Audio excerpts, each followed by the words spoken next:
Ready? Yeah, we're good. All right. Well, welcome back. Appreciate y'all for listening to us thus far. We got episode 7 here. A very special guest in the building, the resident DJ of the Bhangra Beats night market in San Francisco, and he also just dropped a brand new EP called Horizons, out now everywhere. It's a Bhangra EP. Highly recommend y'all check it out. Please welcome to the show, Folk and Funky, Mr. Rav-E Sandhu, ladies and gentlemen. Yeah, thank you for having me, guys. Glad to be here. Yeah, definitely. Thank you, man. Thank you for coming out here. Where'd you come out from? From Oakland. Damn, yeah. It's a drive. Yeah, appreciate y'all coming out to Yuba City, man. I know it's kind of in the middle of it's kind of out there, but you know, hopefully it wasn't too much of a mission for you to come out here. It wasn't bad. Yeah. I was actually meaning to come to the Sacramento area anyway, so it kind of worked out. I was able to see some friends and then made my way out here. For sure, man. Yeah. Well, yeah. I mean, tell us about your new EP. I know, like, one of the trends that we've seen as like folk Bhangra fans, right, is like this kind of, you know, you look at like the top artists in Punjabi music right now, whether it's Ajla, AP, Diljit. I would say out of those three, Diljit is only like the only guy that is like capable of producing like classic like Bhangra music, right? So we've seen kind of like the top Punjabi artists like move away from that, and your EP went back to like Bhangra music. Like, talk about, was that kind of like the intention behind it a little bit? Yeah, that was definitely the intention. I mean, for me, like Bhangra music that's my roots at the end of the day, you know, folk music especially. So over the last few years, I've been working with a lot of artists and kind of doing what they wanted to, like keep it in line with their vision, which is more like on the hip hop side. But then I decided, you know, I want to go back to doing what I feel comfortable with, what I really enjoy. So just started knocking out some, you know, straight Bhangra tracks. I added different elements to them to make it a little bit more contemporary, but definitely wanted to, you know, stay true to the roots. For sure, man. Yeah. Like, I mean, we want to like learn about your story as well. Like, how did you get your start in DJing? Like, was it something that you always kind of had a passion for, or did you kind of like get a knack for it as you got older? Like, what's the story behind that? Yeah, man. So I actually grew up in like a family where music was kind of like a big deal. Mm-hmm. Like, my dad used to sing when I was growing up at local events in the Fresno area, because I grew up in Fresno. Oh, wow. And he used to perform at an event called Punjab Night. So I used to go with him to this event, and it was kind of a place where people in the community could showcase their skills. Like, people would sing, people would dance.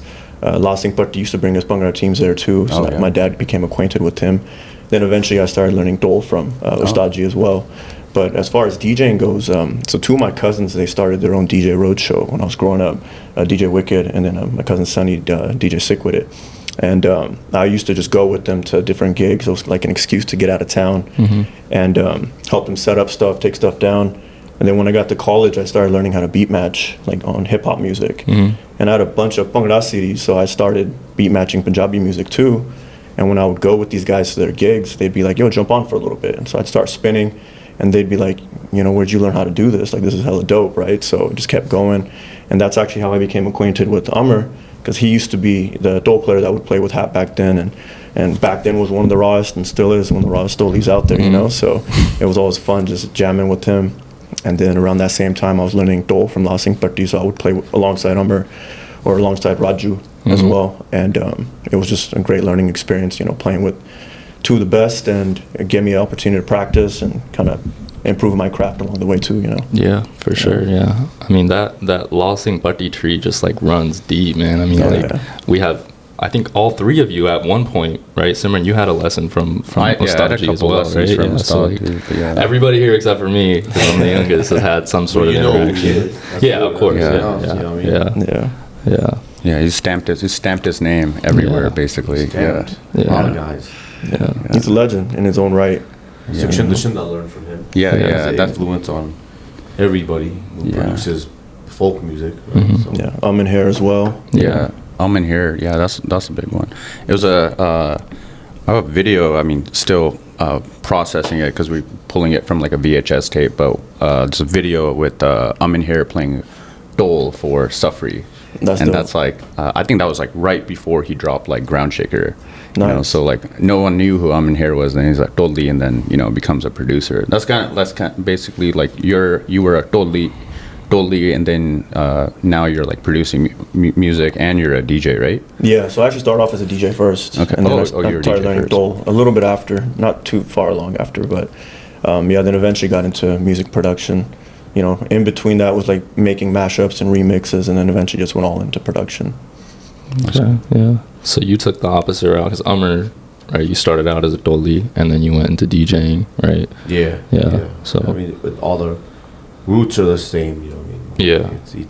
You get one thing going, and you kind of can experiment other ways. Yeah. What Rav-E did, what I did.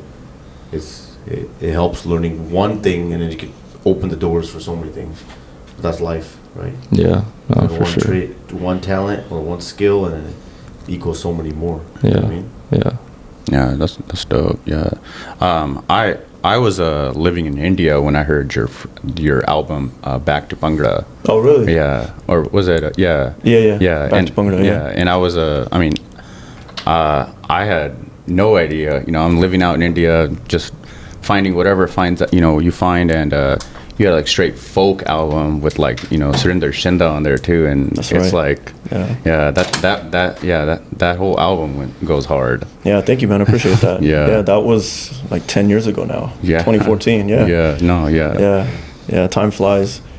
Yeah, but yeah, that same thing with that album. The focus was to make it folk and lean more on the traditional side. Then we actually collabed on a track called Kundiya Mucha, and that had like a little Western feel to it, but I really wanted that like live Bhangra Dol, so we recorded Amr like in two takes to make it sound like emulate like a live Bhangra show, right? Because the vocals were by Puppy Gill, and he's one of like the OG singers out there, for all the live teams. So wanted to capture that live Bhangra energy and just do something different.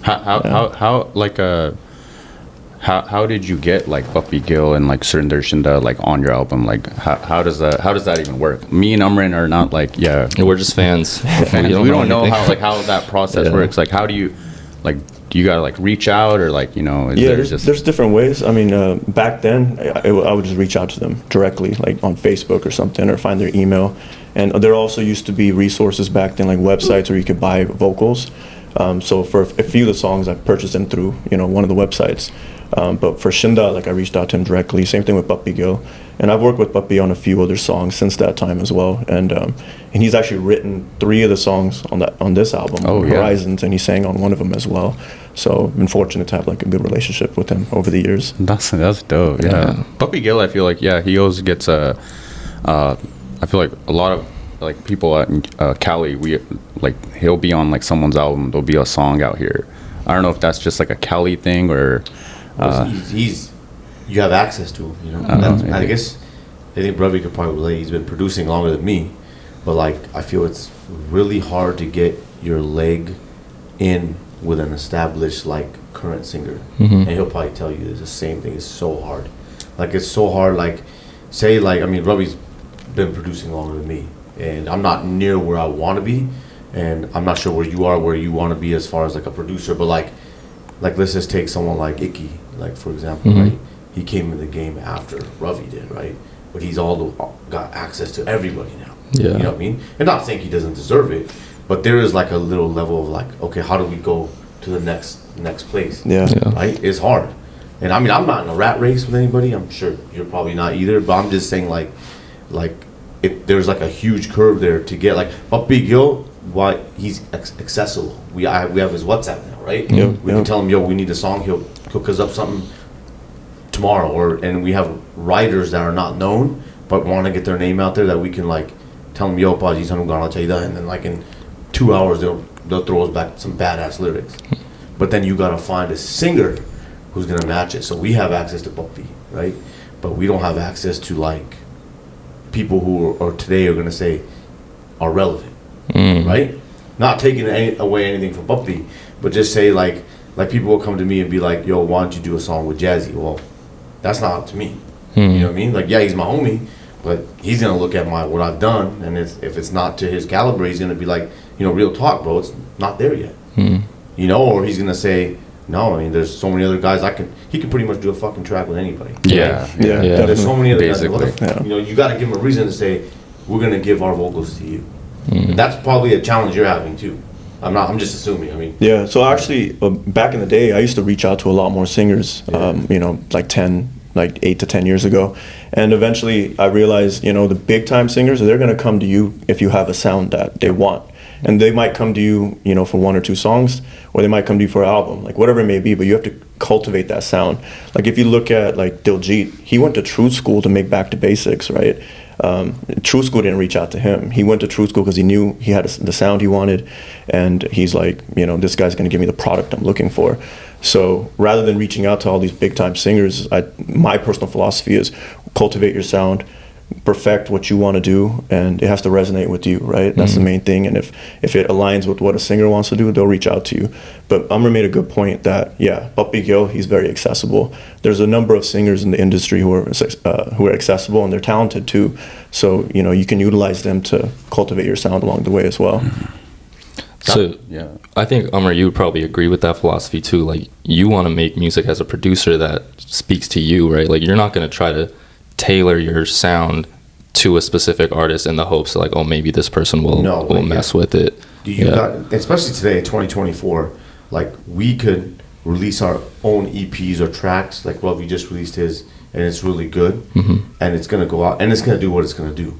He could, of course, he wants millions of hits, and we all do, right? But that's truth is it might not happen, right? Yeah. But you got to live with the good and the bad if it does. But you still got to keep pushing it because you never know.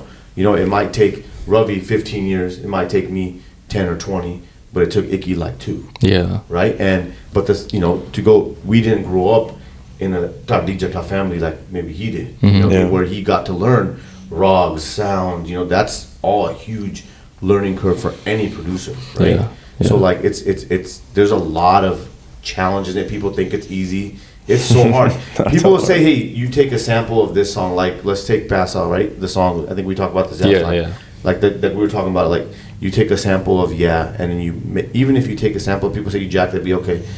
Is it easy to do? Hell no. No. Making a song with any sample you take, like a main song. Say if you use Sexy Red or something like that. Something's popping right now. Yeah. Okay, put that in front of you and make it work with some Punjabi. It's not easy. No, it's not easy at all. You got to make sure it fits the key, and there's song structure you have to know, right? So there's so much more to it. But like, kind of piggybacking off of what you were saying about Icky, another thing I've noticed with a lot of these big time producers, especially the ones from abroad, is they actually went to India. They stayed in Punjab and they spent time out there. Like I know Intense did that as well back in the day. Icky did that, and they're all in it like full time. Whereas us here in California, we all have like, you know, daytime jobs or lives or careers or, you know, different situations going on where you're not investing as much time as some of these other guys too. Right. Yeah, that's real. I mean, that's like us, right? Where this is this is for fun. We're not like you know, we don't got the crazy budget to have a crazy studio. You know, you always aim for. Yeah, for sure. I mean, I mean, you have another job, right? Like you're probably doing something else on this, or is this like full time? No, I work in tech full time. So that's, I mean, like that's the thing. Yeah, it's definitely. So music's definitely the passion. You know, it's the outlet at the end of the day. You work a full-time job, and then people don't know how long sometimes one song takes. It could take you an hour if you're lucky, very lucky. But most songs, like I've made like only a handful of songs, right? But they've at least taken me, I would say, 12 to 15 hours each. What kind of like dictates that? Is it just random, or like if it's just like you find a flow and it just works? Flow. Yeah, it's something that works, right? And you're like, okay, this sounds nice. Yeah. You know, then it's just all about getting it how you want. Like people think it's easy making a beat. It's so hard. Yeah. You know, and then AI is helping, like, and then ghosting. Like a lot of people don't. There's ghost production is huge. Like there are people you guys. I think I talked about this before. But like there's people you think are producers. They haven't fucking done a thing. Yeah. They're just sending it to India and Baji Cardo, and here's your $500 or whatever they want, and there's a track. Yeah. And they're big names. Yeah. And you learn when you're industry who's doing that. You know what I mean? So that used to be really common. Definitely like 10 years ago or so, especially like in the UK, like every UK DJ, and not to like hate on them or anything, but every UK DJ had like a track with Lambert coming out, or like a track with Miss Pooja coming out. You're like, wait a minute, why do they all sound the same? You know? Two guys doing it. Exactly. And then like I mean, as fans, like we're on the outside, right? We're not in the industry, so like we're just consumers, right? So like going back to what you were talking about, like the whole process of making that beat, right? Like we just hear it and we're like, all right, we can like pick apart like the different like sounds on it, but there's probably a whole world of possibilities and processes that goes into that. Just like any other work of art, right? Like if you're making a painting or something, right? Like you see the end product and you're like, oh, I could probably do that if you were just making like a carbon copy of it. But if you're making it like originally, probably takes like, it can take weeks, months, you know, who knows, right? Yeah, to have like, I mean, that's like a talent, you know, making, I mean, this is all art in the end of the day, and it's a lot of, creating stuff is, you know, that's a hard thing to do. And then you gotta, the biggest thing is like putting out a track, and Rav-E will probably relate to this. You got to be able to deal with people saying this fucking sucks. Because you got to put it out there. You got to put your face on there. You got to put your marketing on there. You know, he got a sick picture of him on the Golden Gate Bridge, right? So fire, by the way, right? And like, you got to be like, you're gonna deal with people saying, "What the fuck is this?" Yeah. You know, like Aki, like I dropped a song they called Cactus Club, right? Baudelaire, right? Yeah. I think, and people are like just watching a 30-second reel. That's another thing you gotta deal with. Yeah. You gotta deal with people watching a 20-second reel and be like, why would you fucking drop a song about Cactus Club? Like half the people don't know what it is, and number two is like, listen to the song. It's a story. Yeah. You know? But people it's don't have. It's it just because the 2 lines and they say cactus. The rest of the remaining 4 lines mention nothing of it. Yeah. But I mean, you're competing for people's attention spans, which are already taken up by like a million other different things, especially now in like the digital world. Like even for us, like we'll make these. We're pretty cognizant of the fact that like the vast majority of our attention is going to come with our reels, right? Like our little 30-45 second clips from our podcast. Like more people are going to watch those than watch or listen to the entire episode, which can be disheartening at times because we put so much effort into like the full episodes, but that's just kind of the reality of like the world that we live in right now. So you just kind of have to work within that. So you got to spend hours on a song, like I'm sure Rav-E has, I have, and then you got to deal with people going, They'll see a second of it, and you get them for that, for putting in hours and saying, oh, it sucks. Oh, it's good. You know, I'm guilty of it. I mean, I'll listen to stuff and I'll be like, I like it, and then I'll just add it to a playlist, right? Yeah. If I like it. If I don't like it, I'm like, you know. But I think that's just how it is. Yeah. That's the world now. Yeah. How did you create that photo of you on the goal? Was that physically you there, or is that like? I wish, man. No, that was photoshopped. Oh, So you might get arrested if you went up there. Yeah, there's a graphic artist that I've been working with for a number of years, so I had him put that together for me. But I've heard of people, if you know like someone who is an engineer on the bridge, sometimes they can like sneak you up to one of the towers. Yeah, I would never go up there. It's so windy up there No, it's too. just like, how you on those things? For real, yeah. Also an album cover. Yeah. I'm like big into mountain biking, but I'm still like super afraid of heights. Yeah. I don't know, like those two really go together. But That's like Steve Irwin. He went to like every animal, every time of John Wood, that fool went after him, and then he got killed by like a stingray. Which never hurt anybody. You go to like an aquarium. Yeah, you can pet the stingray. That's right. I think you do it in Vallejo, right? Yeah. Well, after that, every time we go, I ain't touching no free. For real. Yeah. Nah. And then I mean, like for you guys, right? Because you're not like A-list celebrities, right? Like I feel like people like Diljit, for example, like if he drops an album and you listen to it, and maybe you don't mess with it the first time, like most people will be like, oh, I gotta listen to it a second time. But for you guys, it's like you get like one shot, and if people don't like it the first time, like they're probably not gonna listen to it again because like I don't know who this person is. Like why would I like spend my time? Like how is that? Like how do you guys kind of deal with that? You like just kind of like, is it just the passion that just like fulfills you and just makes you like keep going? Like yeah, it's definitely the passion, man. And also like to be in music, you have to be confident in yourself. Yeah. If you don't have that confidence, you're not gonna last. Right. So as long as you know what you're working on, at least you like it, you put your name behind it, you know, you're all behind it and you feel good about it. You're like, I don't really give a fuck what other people say, you know? Yeah. And over time, the more you do it, you kind of do build this following of supporters who do reach out and they're like, oh, I really like this song, I really like this part of this song, right? Yeah. And they stay loyal with you. And so, you know, that goes a long way. And plus, just with social media nowadays, you see the negative more than you see the positive, right? Right, And for sure. there's people out there that might like it, but they're not going to comment like, yo, love this song. They might just save it, add it to a playlist. It's the haters that are going to come out and leave the comments. Yeah, so it's like you just take it with a grain of salt and you move on, you know? Yeah, I mean that's another part of it too. You dropped an album like 10 years ago, right? And you're still like continuing to like, you know, make music. You also, I mean, you have that song also with you made like a music video, you know, like that's all you know, all that all that stuff you're putting together is all coming out of your pocket, right? So like, I mean, thank you for like, giving back to the culture. Yeah, at the end of it's the all day. good, man. Yeah. I mean, Yeah. that's what it's all about at the end of the day. You know, just keep pushing the envelope forward, and just doing what resonates with you, what feels right. Because at the end of the day, this is all supposed to be fun. Yeah. Right. And there is obviously a business aspect to it. You have to be kind of business savvy. But if you're not having fun, then it's like, what's the point? Yeah. You know? Do you know, like when you had the album, what song was gonna hit, and what song you knew that was gonna be like? Not really, man. It was just a work in progress. I was actually gonna do 6 tracks, and I cut it down to 4, and then I swapped out one of the tracks at the end, and I put Supperny in. That's track number 3, and that's actually doing the best. Yeah, because I was like, album. that track hits. Yeah, so we're actually shooting a video for that track in 2 yeah. weeks. So that one just, the numbers wise, is doing phenomenal compared to all the other tracks. So a lot of it is like coming into it, you don't know what's going to hit. Sometimes certain things might resonate more with people than others, right? So you just never Even know. videos, like he's talking about videos are a big like investment. Like Yeah. you almost think like in this day and age, do you need them? Like me and Jazzy had this conversation before. Like I was like, bro, do you really need music videos? He goes, I don't know. He goes, reels do just the same thing, but he goes, if you don't do it, you're not doing the A to Z job. You know, you're just like leaving something off. Yeah. You don't know what that video is going to do for you as far as like it could grow the song more, it could grow your streams or whatever it is, right? But you still have to do it. But shooting videos, people think it's like, if you think it's fun, it's not. I hate it. It's a lot of work. And I don't hate it because I don't like being in them. That's great. But the process is like tough. I bet. I mean, Yeah. this. I mean, you saw it today. Yeah. Today was the And this day. is just one shot. But think about us Still, just we're doing not multiple moving takes, around. I know. like Moving different scenes, locations. change your cup Yeah. play, Yeah. dealing with a model or whatever, whatever Yeah. it is. All the you different know, people that are all the involved. different If you got like things, Bhangra right. teams and stuff, it's Yeah. a lot of Yeah. moving parts. Yeah. So- Yeah, a lot of coordination. Yeah. You gotta have a team. Usually, you want like a team for that, right?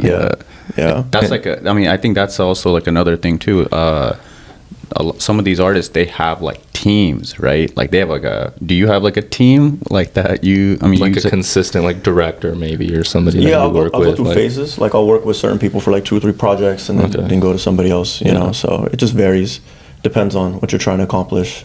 Depends on the time of year, how busy people are. You know. Yeah. So a lot of these videographers, they do weddings and stuff on the side as well. You know, music videos are kind of like their passion, so it depends on people's availability. Yeah. Yeah. I mean, for Cactus Club, like you guys did like each individual person, right? Which just did like a take, right? In the same location. Like, was that easier for you guys just to coordinate? It was actually weird. So I did mine in Vancouver, and Raju did his in Toronto. Oh, okay. And Sandy did his in India. So I just had them, the one videographer send over the camera settings to the other ones, how to shoot it, and then we had one editor do them all. Okay. So it was just a lot of moving parts, and like I said, like it's just the numbers are good for what we invested. The numbers are great, like as far as shares, likes, comments, and all that. Sure. Good or bad, you'll take them, right? Yeah.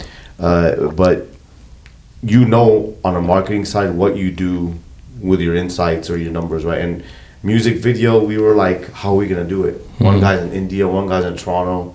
You know what I mean? Even if I stayed out of it, how am I gonna get the 2 guys together? Yeah. Right? So it's a challenge.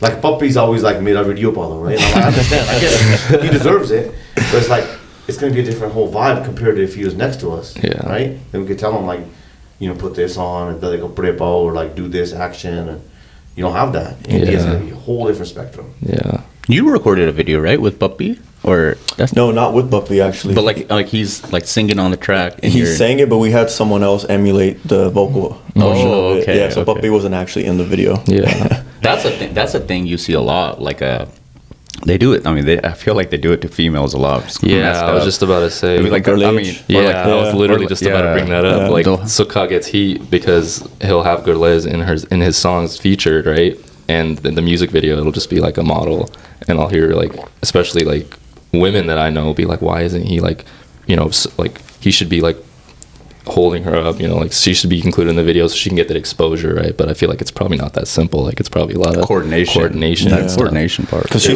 probably spends most of her time out in Punjab. Yeah. So just coordinating her schedule is probably I think really she's hard. I think she's in Texas, is where she lives. Oh, really? I think. Oh, wow. If I remember correctly, she lives in Texas, and then she obviously she's probably in Punjab a lot too. But like, it's the distance, right? He's wherever he's at. She's wherever she is at. Like, get together, put this big production on for a song that, you know, when you're making the video, initially you don't know if it's gonna do good or not. Right? Like they just dropped the Das Jakta because it did really good. Right? Oh, that is a thing too, right? they like wait. They wait. Yeah, you. Yeah. Well, I think even, but like a lot today, people will listen to. I have this thing where I usually don't like to watch the music video until I've listened to the song first, because you get like a opinion on, you know, like someone directing a music video is going to be a lot different vision than the artist. Yeah. Right. You're gonna. It's not. Yeah. They don't, unless you're like Rav Sapera, who literally is a director Directs too, his right? own, So he yeah. does like, you know, you're able to do that type of style, but. I mean, yeah. So like music videos sometimes also will sway people, you know, good or bad. Yeah. I don't know, I just feel like music videos, like anybody. I always ask people this too, like in my circle. Do you guys watch music videos? Oh, my dad or my mama will throw it on when they're drinking on a Friday night. Basically, that's what In their backyard patio, or like in Canada, they'll throw it on in the basement, right? Like they'll throw it on like and it goes on the background. Right? Yeah, so it's like it's a background thing. during a drinking session, right, or Yeah. something like that, right? So it's like that's why I kind of like contemplate the is it worth it type of deal, right? Yeah. So like, but again, you have to probably do it. Yeah. Back in the day, though, you could like go to New Delhi Palace or Bombay Video and get like the tapes. I don't know if you guys. Oh, like the compilations, right? Yeah, they'd be like it'll be like you'll buy a CD or like a tape, and it'll have like all the music videos, Yeah. and you'd watch. Yeah. Like that was like the thing back in the day. That was in 2009, 8, 7, around there, right? Yeah. And now obviously, yeah. I mean, we have YouTube for Yeah, it they all. stream it. Yeah. Yeah, just yeah, watch now most people just see it on Reels or TikTok. Yeah, you know? like TikTok, like, I mean, like for Bernard They Get It, for example, like we talked about it on the last episode, like, I feel like if you were to make a song like that just went viral with like a TikTok dance, like, would you even need to make a music video? Because you have all these people that are doing it for you. No one knows if there's a video out on that song. No one knows it. Yeah. No one knew it when it came out. They know it now, 10 years Yeah. later. Yeah. The dance, right? Yeah. Yeah. Like, you never know what's going to go viral. Like, it's completely unpredictable. No, you can't predict that at all. Yeah. It's like super You just gotta random. do it and deal with it. That's all it is, right? Yeah. Yeah, Production, definitely. yeah. Yeah. You just let it. You just set it out, set it free, let it take a life of its own. You know. Yeah. But I mean, going back to videos, it's actually gotten more affordable now to do videos too. Yeah, Okay. that's one thing. You know, like a lot of people have cameras now. Actually, good cameras is good editing software that people can use. Whereas back in the day, people would be renting those Sony Red cams. You know, and now you don't necessarily need stuff like that to get Yeah. things done. You can just shoot guerrilla style. You know, use all your resources. You use your phone. I mean, a lot of people Yeah. be making YouTube videos off their phone, you know? Yeah, and that's so, true. Yeah. People used to spend like 30, 40, 50K on videos. Oh, back in the day, Oh yeah. On videos. Yeah. On videos. Now, I mean, you're not even paying, you're paying a fraction of that. Yeah. Yeah. I mean, yeah, production equipment and all that. Yeah, and then skill. I think editing is like the part where, you know, That goes a long way. yeah, you forget about that. You recorded this, now you're like, okay, now I gotta edit, and that's like, yeah, that's a process. Yeah. That's cool. Yeah. So you and Amr, you guys met in like just because you guys were under the tree of Lal Singh Patti, or? So when I used to DJ with the Wicked and like play dole with them, Amr would be there performing as well at like different private gigs and weddings and stuff like that. So I just met him through the wedding industry, like back in the day, probably like late 2000s. Yeah. Around that time. Yeah. 2008, 2009 maybe. Why did you choose him as the singular Totally for your music video? I mean, there's like, you know, so many Totlys, but you know. Because I had played with him a lot, and then okay. during that time, he was playing for, I think it was Heat Punjab, Yeah, right? that's Bhangra And they were like the rawest live team They in were, California. yeah, they So were I was pretty like, raw. yo, I want this energy in this track. Like, would you be down to collaborate? And he's just like, yeah, let's do it, you know? So we just knocked it out. Because you never, I mean, I feel like you see that in the UK a lot. They'll feature like a Totally for their song. I think they do like the Toll Foundation, Yeah, or that's right, You know, yeah. they'll be like there's another UK Totally I know that gets even like makes his own songs like all around his Toll. Oh, yeah, what's the Dole Blasters guy? What's Dole- his name? I forget his name. Gurcharn Mal. Yeah, Yeah, he, OG, like, badass, yeah. But he does those like unity songs, right? Like bringing like everyone together. But yeah, like I don't think in the US we saw like a track that had a feature of like a toldi, you know, before that. Yeah, I think we were the first to do it, to be honest. Yeah. And it just, for me, it felt right because I'm like, I wanted to give credit where credit's due, right? I wanted that to be like a focal point of the song as well. So, you know, just capturing that energy, the live Bhangra energy was like really important, and getting the right person to play tol on it was like paramount, you know, for that project. I have like sort of like, he's like he actually came to India during that time. You must know him because he was in your video, Jaskar and Thanoa. Yeah, he's like a good friend of mine. Yeah, he was like, it was like so random because he like hung out with us in India, and then he's like randomly in your music video, and I'm just like, what? Carney, yeah. And I was like, oh, okay. He coordinated the whole dance portion of that, got all the dancers together, got all the clothing, the vardiyan together. And then after that video, he actually wanted to direct a little bit, so he directed a few of my music videos after that too. So. Yeah, I think he has like some, he has like he played like some role in like one of your music videos, right? Yeah, like he was the lead guy. Yeah, actually. yeah, something like that. Yeah, that's cool. Yeah, I mean, yeah, that's small world. Yeah. I was Punjabi community, you know. Yeah, we're like super small. Yeah, that's cool. Yeah. So we mentioned at the top, right, the night market, San Francisco, right? Like, how long have you been doing that? How did that start? And like, what are your plans for the future? Is that something that you want to continue doing? And like, what's been your overall experience with that? Yeah, man, the night market, we started that last year. So it's, we do it with the city of San Francisco. It's like their initiative to get people coming back into the city and, you know, to boost up the nightlife. Yeah. So it's funded, you know, through, you know, public funds. And it's free for the public. So we get like around 10,000 people per event. Wow. And it basically turns into like its own like festival, you know? Yeah. But the origins of the night market are this crew called Nonstop Bhangra that I've been a part of since like, it's like 17 years now actually. And that started off as like a dance night in San Francisco to kind of get people together, just to, you know, push Punjabi culture forward and bring together people of different backgrounds and introduce Punjabi culture to them as well. And it turned into a regular reoccurring club night. And it just kept growing, the crew kept growing, and it was all people who were just passionate about the music at the end of the day, you know. And yeah, just been thankful to be a part of that whole situation. It's been an amazing experience. Yeah. How often do you guys do it? Is it like a monthly thing or? So Nonstop Bhangra used to be every month, pre-COVID. Then coming out of COVID, now we've just been doing very select events. Yeah. And the night market was this opportunity that popped up that we couldn't, you know, give up on, right? And we're like, this is going to be amazing for the city and amazing for Punjabi culture out here in the Bay. Yeah. So that is, right now, it runs every other month. So our next one is November 15th, and it's going to be San Francisco's official Diwali celebration. Wow. Yeah, so that one should be a good one as well. Then we'll be doing an after party at like one of the nightclubs in downtown. That's awesome, man. And hopefully we'll be running it all back next year again. So that'll be year number 3. Yeah, for sure. One thing, like I grew up in San Jose. There's Punjabis, there's 6, but like my childhood group of friends is like, I don't have any like Punjabi friends. They're all like South Indian, Gujarati, stuff like that.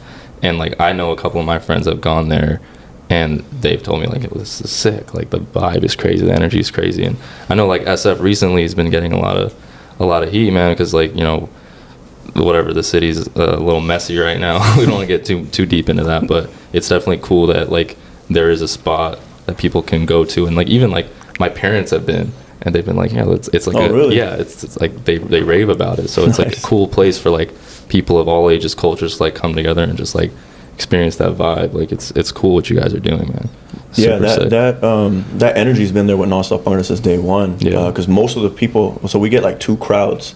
Earlier in the day, it's like usually a lot of non-Desis, a lot of like people of other ethnicities coming to experience the culture. Then eventually, like halfway through the event, all the Apne come, right? And so then you get like this melting pot of all these different cultures, and people just enjoying music, and a lot of them don't even understand it, but they love the vibe. I think Punjabi music is just also really easy for you can dance to it, right? It's just like you got drums in the back, so you know it's I look at like always look at like jaggos whenever we do like a jaggo, right?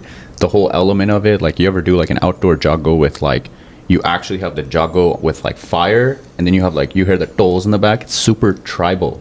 We're very like tribal if you think about it. And I mean that energy will get you like anyone, you know, moving. Yeah, definitely. So like like that like when you see like the reels of like your what do you call it, the SF night party, it's like you feel it. You Yeah. feel it because you see everyone else dancing, and you're just like, damn, like that place looks like the vibe. Yeah, and the cool thing about our music too is it mixes well with other genres. So we've actually had guest DJs at our night markets that aren't from our community. So this last one we had Jay Espinoza, who's like one of the biggest DJs in the Bay. He's had residencies in Vegas. He's DJed at all the radio stations, and he was dropping a Latin set, and he was that's mixing sick. in Punjabi music, Yeah. but from his own perspective. And it was Wow, crazy. that's cool. It was freaking crazy. We were like, how are we going to follow up to this guy's set? Because he murdered it so hard, you know? Damn, I didn't even think about it like that. That whole like seeing like non-Punjabis make Punjabi music and turn that all up. There's like that there's like a random like feature was like there's that song 945. Oh, that's You heard right. it? Have you heard of like that one? There's like a track there's a with like remix for it. like a Yeah. Latin Spanish artist. version. Yeah. And I think it's like Maria Bacares. I'm not sure if I'm pronouncing that right or if that's the Yeah. name. But she has like a huge following in like South America. Oh, wow. Right? She's like a big time artist. But like, I was just like, how did they like meet, or like how did she want to collab with like that song? Like, Yeah, that was a dope collab. Yeah. And even Diljit, I mean, he collabed with Sweetie. Sweetie, Yeah. and then he had that Afro Beats artist. Yeah. And then He- Sidhu obviously collaborated with Burna Boy. You know, Oh, yeah. those are all massive collaborations across genres. Diljit has that one song. I feel like no one really likes it. That song Palpita. I love it. But like, Oh yeah, I think it's good. Yeah, Yeah. that song's good. Yeah, but like I feel like it's a little different. But it's cool to see like there's another one too, Sia, right? Oh, that's right. Yeah, he did Yeah. one. Hus Hus. Yeah. Yeah. Yeah, he's supposed to be dropping a song also with this other, I forget his name. He's like a DJ. Diplo? Diplo. Oh, yeah, that's been Diplo. crazy. Yeah. Yeah, I mean that's pretty cool to see like non-Punjabi, There's that's a a lot of non-Punjabi collabs now. producer. AP Yeah, just did a Collabs are song like with the Gunna big- too. That's right. Like, there's so many collabs. And, AP song with Gunner. Yeah. That's fire. Yeah. Yeah. Losing myself. Yeah. It's good.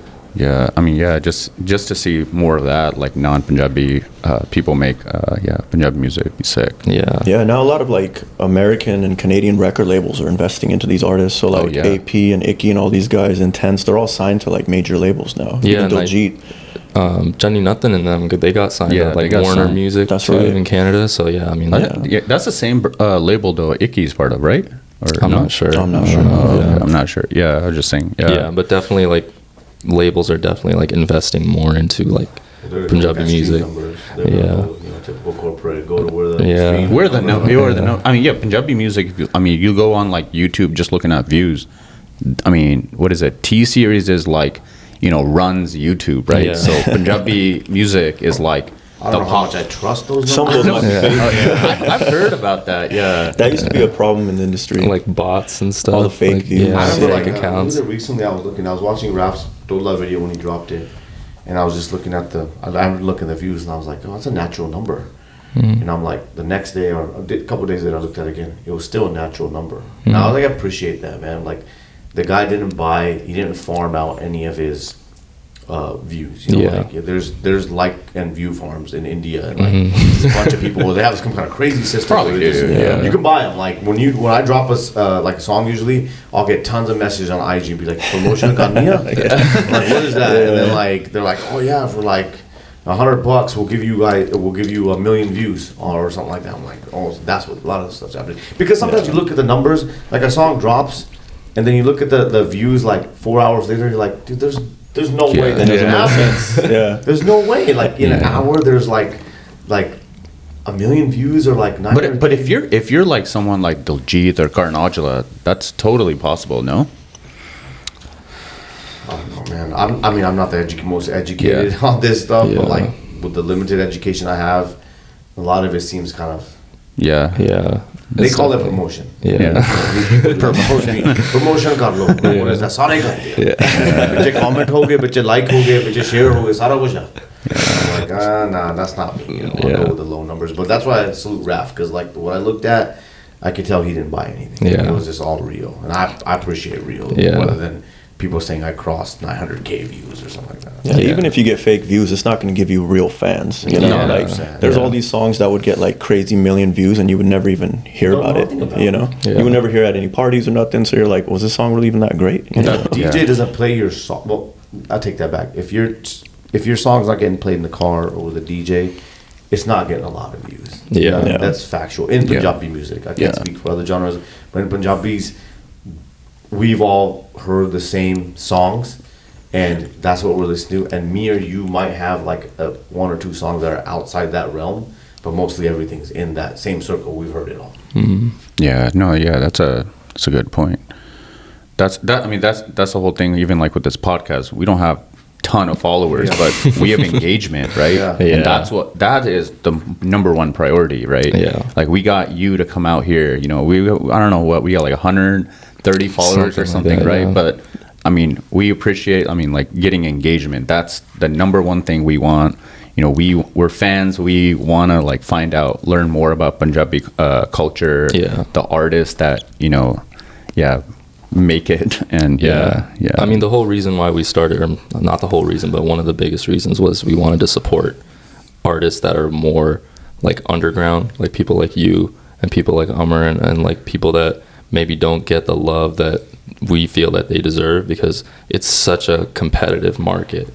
Right, and like we were talking about before, like you never know who's gonna go viral and when they're gonna go viral. Like you could be, you know, working at this for your whole life and you might not get the due just for whatever reason, right? So we really we want to make sure that we give everybody their flowers, right? Because we're like we said, we're just fans, man. Like we just love the music and the culture so much, and we want to learn from the people that are producing and giving back to it. So no, this is great what you guys are doing, man. There's a lot of talented people here in California, and we need more platforms like this to like boost up the scene, you know? So it's great that you guys are investing your time and efforts and resources into this, and you know, looking forward to seeing how far this goes and how much it continues to grow, you know? I mean, we added Amr as a seat, you know, so I feel like we're going in some upward direction. You guys are going in the right direction. And you know, like just one thing you said about, like, I think you said that, you know, we deserve, like people like me and Ravi deserve more of this. I think with Ravi and I, the way we are, I think we're happy where we're at. You know? If we grow, great. If we don't, like, I think I'm that way. You know, like, of course we want to grow and get to the next level, but if we don't, I think we're completely content, because you have to be. You don't want to be the guy who's always after the most engagement or the most, because that may never happen. Like, you gotta, like you said earlier, you make music for you. You like it, and you put your name behind it. That's what it's all about. Yeah, and 100%. you might, like you said, go viral tomorrow, never go viral, which is highly likely, both things, right? And it doesn't matter. You got to be content, and that's what matters. Like, if someone's on the come up listening to this, maybe be like, oh, I want to be a producer, I want to be a DJ. You don't have to be popular. You don't have to be this, X, Y. You just got to be you and be happy. Yeah. That's it. Is that mindset something that you've always had, or is it something that you kind of had to like get over that desire of like, man, like I wish I had more followers? And I'll extend the same question to you. Like, have you guys always just been like, you know, I'm going to make my art for me, and if other people rock with it, great? Or was there ever a point where you were just like, man, like I really wish it would get more love, and you had to like kind of just like push through that? For me, there was only one time I cared about followers. I'll be completely honest. I wanted to get to 10K because I can share links on my story. Oh, okay. Yeah. Without having to send people, how do I listen to this? DMs, how do I listen to this? Well, click link in bio. I mean, people wouldn't do that. So, like, that's the only time I cared. After that, I was like, I don't care. They changed it now. Now anyone can share. Exactly. I know. So that's evolution, right? Yeah. So, but that's the only time I cared. I mean, for me, it was never about, like, when I started, like, the mixtapes and stuff, I made them pretty much for my own workouts. That was 2016 is, like, I think when I made my first mixtape. Now I don't even listen to music when I work out. But I still make music, like remixes, mashups, for people who I know, like, listen to it. And if I were to listen to music during a workout, what I would want to listen to. Yeah. What about you, Ravi? Is that like something similar mindset, or was there a process? pretty much the same mindset. I've always just done it because I enjoy it for the love of it, right? I think there was a period of time, you know, like maybe 5 years in, where I was like, all right, I want to like get to this level and do this, and you try, you know, making certain types of music to fit in a certain pocket, and it just wasn't fun. So I was like, I'm just going to go back to what really resonates with me at the end of the day and just do it for the passion, you know? Yeah, for sure. I mean, like, that's something that we've discussed, me and Simran, is like, as new content creators, or whatever you want to call it, like, it's so tempting to just get consumed by like, man, like sometimes I'll make a reel and I'll be like, man, I think this is gonna like catch on, and like the artist will like, you know, show it love, like put it on his story, and then it kind of just dies out. I'm just like, man. Well, that's everything. That was gonna, You can't be discouraged about that. Yeah, right? yeah. You can like someone could drop a song 2 weeks ago, Cotton, Raph, anybody, a week ago, we like it.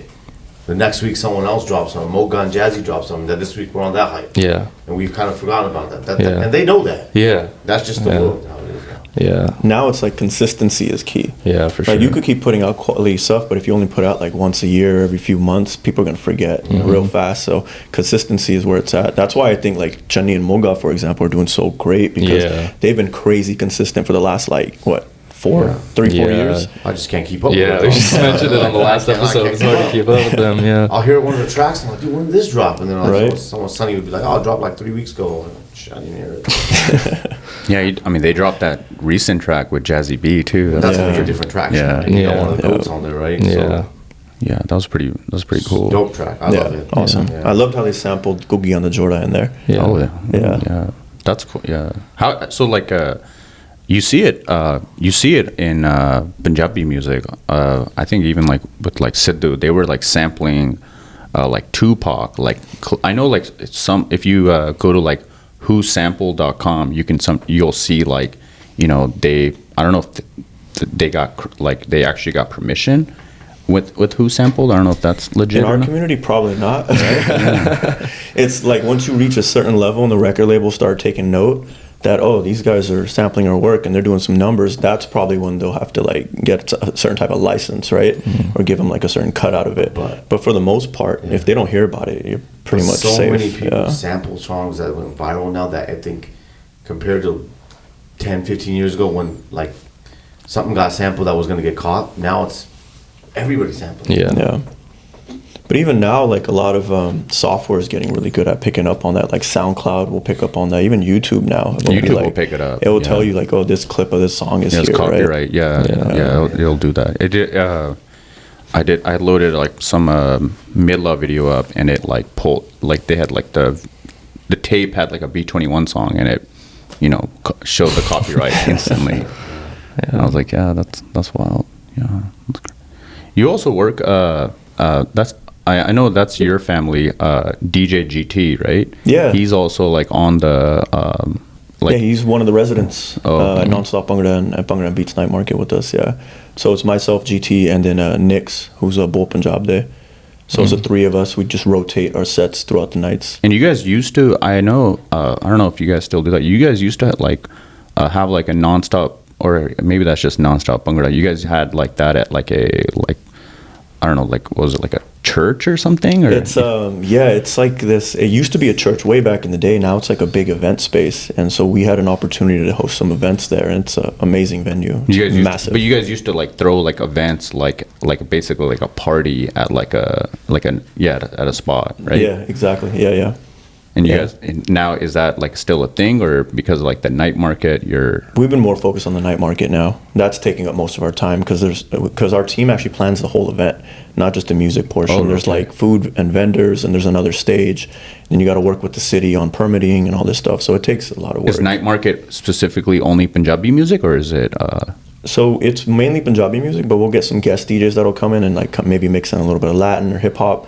But the main sets are all like straight Punjabi music. So like nobody else does like like another day they'll have like a Latin music, like just a Latin music night market, or Not on the same day as ours. Not but same day, but like- there's a Thursday market that happens in the city now.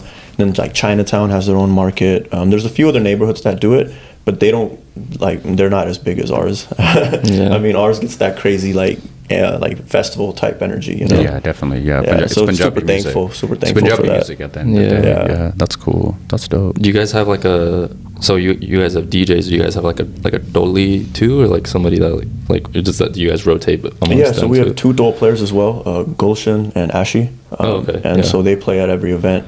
And then we also have a dance crew, Dole Rhythms Dance Company. They do a dance performance, and they also do a lesson in the beginning of the day, in the beginning of the night as That's well. awesome. Oh yeah. Yeah. Oh yeah. I think I've seen that. Like I think at like Nonstop Bhangra, I think I've seen that where like you guys have people like teaching the audience or something like that. Yeah, they show them some basic steps, so like the people that are new to the music, they'll feel comfortable coming into it, you know? That's Yeah. cool. Are we good? How long have we been going for? Like an hour? We're going for like 40 minutes, I think, right? 50 minutes. 50? Yeah. We good? Anything else? Probably just close it off. Yeah. Well, I mean, again, thank you so much for coming out, man. We really appreciate it.